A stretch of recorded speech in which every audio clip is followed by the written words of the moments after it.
அமலாக்கத்துறை ரேடாரில் முதல்வர் அலுவலகம், தலையே சுத்தும் மெகா ஊழல். இதில் மட்டுமே 1020 கோடியா?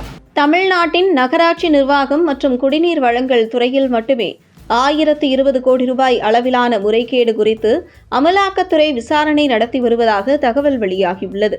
மேலும் இது தொடர்பாக ஏற்கனவே தமிழக காவல்துறை வழக்கு பதிவு செய்ய வேண்டும் என அமலாக்கத்துறை கடிதம் எழுதியிருந்த நிலையில் வழக்கு பதிவு செய்யாமல் தமிழக காவல்துறை காலம் தாழ்த்தி வந்தது.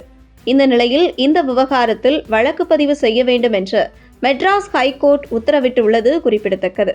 இந்த நிலையில் இந்த மெகா ஊழலில் அந்த துறை சார்ந்த அமைச்சர் KN நேரு பெயர் சிக்கியிருக்கும் நிலையில் தமிழக அரசியலில் மிகப்பெரிய பூகம்பம் அடுத்தடுத்து அமலாக்கத்துறை நடவடிக்கைகள் மூலம் வெடிக்க இருக்கிறது.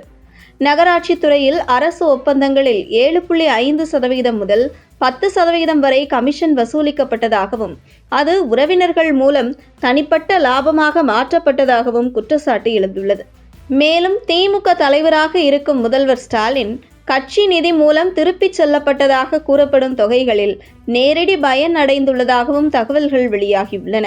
துணை முதல்வர் உதயநிதி ஸ்டாலின் பெயரும் அரசியல் காரணங்களுக்காக எந்த முறைகேடு பணம் மூலம் நிதி பெற்றதாக அரசியல் பார்வையாளர்கள் மத்தியில் விமர்சனம் எழுந்துள்ளது. மேலும் அமலாக்கத்துறை விசாரணையில் முதல்வர் அலுவலகம் மற்றும் டெண்டர் முறைகேடு, லஞ்ச வசூல் தொடர்பில் முக்கிய நபராக கூறப்படும் கவிபிரசாத் ஆகியோருக்கு இடையே தொடர்பு இருப்பதாகவும் அமலாக்கத்துறை கூறியுள்ளதாக தகவல் வெளியாகியுள்ளது. இந்த நிலையில் கடந்த 4 வருட திமுக ஆட்சியில் பல்வேறு துறைகளில் முறைகேடுகள் தலைவிரித்து ஆடுகிறது. அப்படி திமுக ஆட்சியில் எந்தெந்த துறையில் எவ்வளவு முறைகேடு நடந்துள்ளது என்று பார்க்கலாம். நகராட்சி நிர்வாகத்துறையில் 888 கோடி ரூபாய் முறைகேடு நடந்துள்ளதாக கூறப்படுகிறது.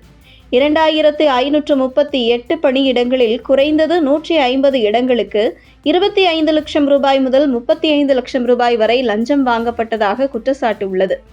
நெல் கடத்தல் தொடர்பான முறைகேட்டில் சிவில் சப்ளைஸ் கழகத்தில் 160 கோடி ரூபாய் அளவிலான இழப்பு ஏற்பட்டதாக கூறப்படுகிறது. டன் ஒன்றுக்கு 598 ரூபாய் வழங்க வேண்டிய நிலையில் 186 ரூபாய் மட்டுமே வழங்கப்பட்டதாக தகவல் வெளியாகியுள்ளது. கழிப்பறை பராமரிப்பில் சென்னை மாநகராட்சியில் 364 கோடி ரூபாய் அதிகப்படியான செலவினம் ஏற்பட்டதாகவும் தினசரி இருக்கை ஒன்றுக்கு 363.9 ரூபாய் வரை செலவிடப்பட்டதாகவும் குற்றச்சாட்டு எழுந்துள்ளது. தமிழகத்தின் நிலுவைக் கடன் 10.62 லட்சம் கோடி ரூபாய் அளவை எட்டியுள்ளது என கூறப்படுகிறது.